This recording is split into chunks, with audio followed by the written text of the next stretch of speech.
बोलते हैं चढ़े जब वृंदावन को रंग, गोपी भाव सहजई में उपजे, पुरुष भाव होए भंग, चढ़े जब वृंदावन को रंग।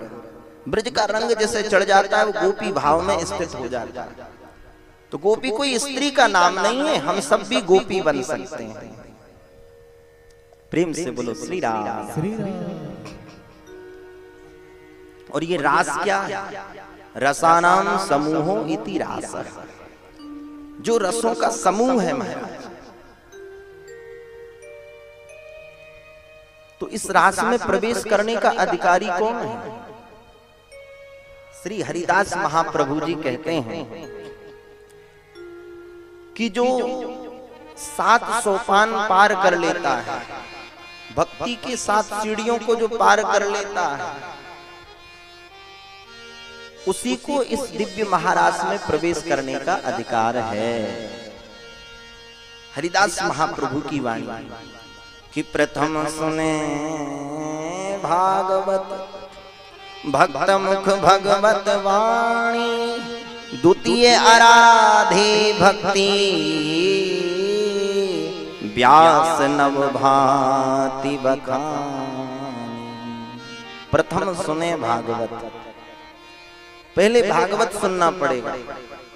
गोविंद के चरित्रों को जब आप श्रवण करोगे, ठाकुर जी के गुणानुवादों को श्रवण करोगे, तब तुम्हारे जीवन में भक्ति आएगी। बिना कथा सुने भक्ति का प्रवेश नहीं हो सकता। और भागवत भी किससे सुननी चाहिए? हरिदास महाप्रभु कहते हैं भक्त मुख भगवत वाणी, किसी भक्त के मुख से सुनो, भगवत महापुरुष के मुख से सुनो। फिर द्वितीय आराधे भक्ति व्यास नव भांति बखानी। जब आप भागवत की कथा सुनोगे तो आपके हृदय भवन में श्री ठाकुर जी की प्राण प्रिया प्रियतमा भक्ति का वास हो जाएगा, जिसको व्यास जी ने 9 प्रकार से बताया है। श्रवणम कीर्तनम विष्णु, स्मरणम पाद सेवनम, अर्चनम वंदनम दास्यम, सख्यमात्म निवेदनम। गोस्वामी तुलसीदास जी ने जो सबरी मैया को उपदेश किया ना भक्ति का, नवधा भक्ति का,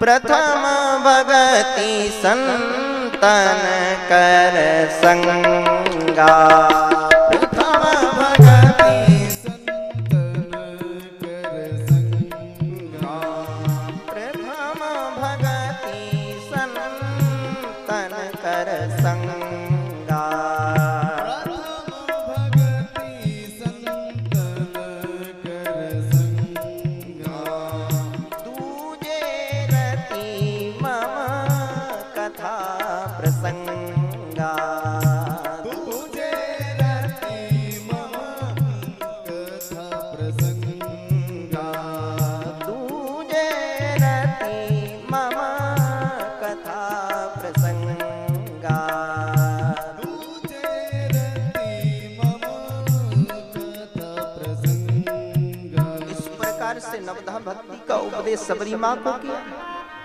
संतों का संग करो, कथा में रति हो, कथा में प्रीति हो।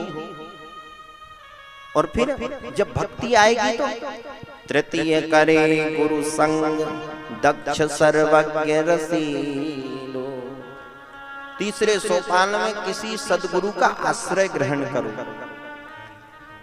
सदगुरु भी बड़ी दक्षता के साथ में, गुरु भी बनाना चाहिए तो बड़े सोच समझ करके बनाना चाहिए।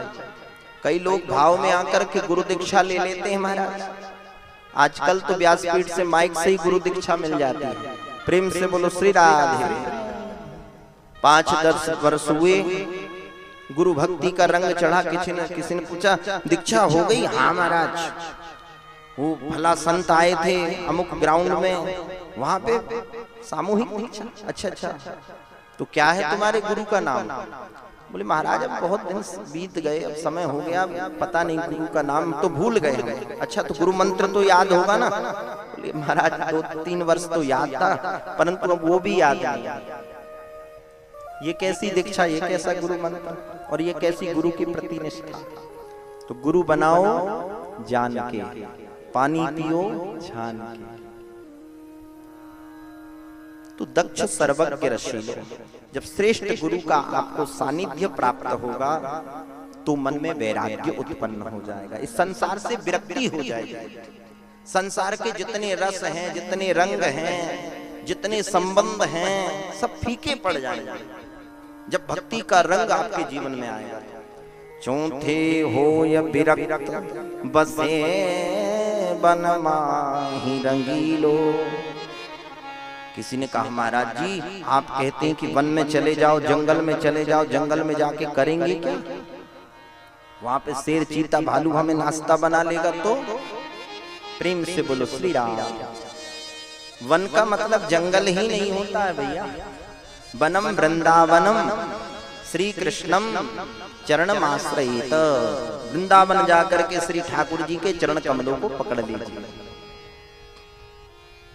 और पांचे भूले देह सुधि, जब वैराग्य हो जाएगा तो इस देह का भी ध्यान नहीं रहेगा कि हम कहाँ बैठे हैं, हम क्या कर रहे हैं, हम किस लिए आए हैं। ये देह की सुधि बुद्धि सब भूल जाओगे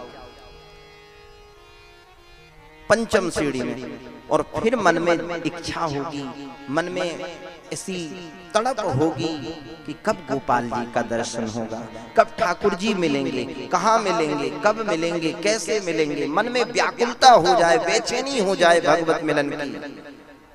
तो बोले प्रथम सुने भागवत भक्त मुख भगवत वाणी, द्वितीय आराधे भक्ति व्यास नव भांति बखानी, और तृतीय करे गुरु संग दक्ष सर्वज्ञ रसीलो, चौथे हो या विरक्त बसे बन माही रंगीलो, और पांचे भूले देह सुधि, छठे भावना रास की, और साते पावे रीति रस श्री स्वामी हरिदास की।